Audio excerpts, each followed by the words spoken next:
Earlier this week, the RCMP announced the arrest of 4 members of the Canadian military from Quebec. The Mounties allege that the 4 were armed and plotting to seize a piece of land in Quebec to form a militia to perform activities of ideologically motivated violent extremism. Joining us now to discuss this is Yannick Veilleux-Lepage, an expert on terrorism and extremism. Thanks for being with us. Thank you for having me. So, first of all, ideology and extremist ideology in the armed forces has been around for a while now. But how unusual is it for members of a legitimate military force to deviate this way? So, it's not uncommon, but it is a very small number. Unfortunately, most Western militaries have dealt with this issue, but we don't have particularly good data in Canada as to the scope of this phenomenon.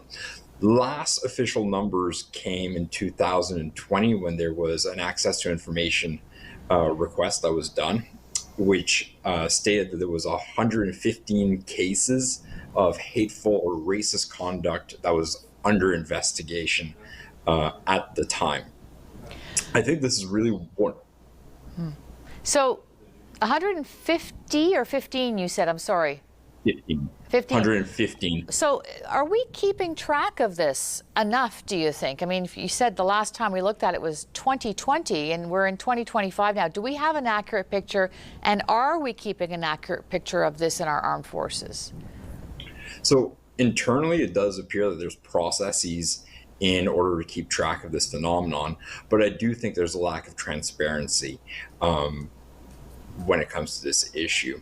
I think this is one of the places where Canada could draw inspiration from some of our partners. For example, Germany, the MAD, which is the military intelligence agency, releases a yearly report that clearly states how many cases of extremism in their ranks that they have investigated, how many were grounded, the form of extremism, and what corrective measures were taking. I think such a measure in Canada here would really help us understand this phenomenon, but also help Canadians gain or regain trust in these institutions.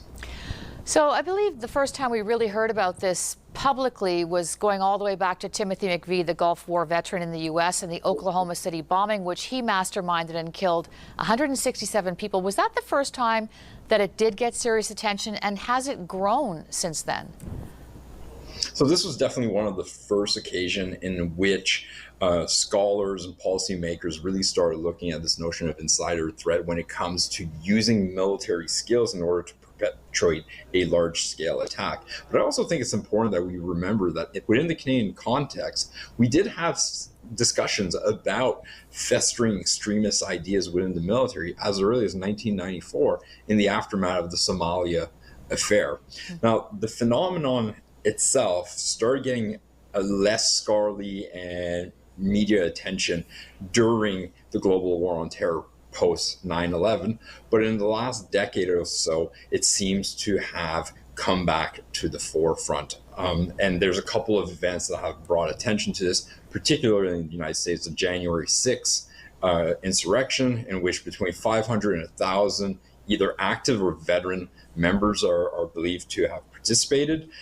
In Canada, we had a case of Patrick Matthew, a soldier who was a member of a now listed entity called the Base, and he's now serving a lengthy prison sentence in the United States for his participation in an extremist plot. Again, on the idea, though, that it might be growing, you know, these suspects in Quebec seem to have an Instagram account. They might have been recruiting through it. How much easier does it make for these kinds of things to be done with the help of the internet? Yeah, and this is kind of where there's a double-edged sword. On one hand, these individuals are using the internet in order to find like-minded individuals, in order to recruit, in order to plot, in order to get access to information and resources, which is definitely helping their objective. At the same time, doing so opens a certain vector of vulnerability that allows intelligence services and law enforcement to uncover and intercept such cases. All right, Yannick Veilleux-Lepage, we are out of time. We could talk about this for so much longer, but we thank you so much for shedding some light on this today. Thank you. Thank you for having me.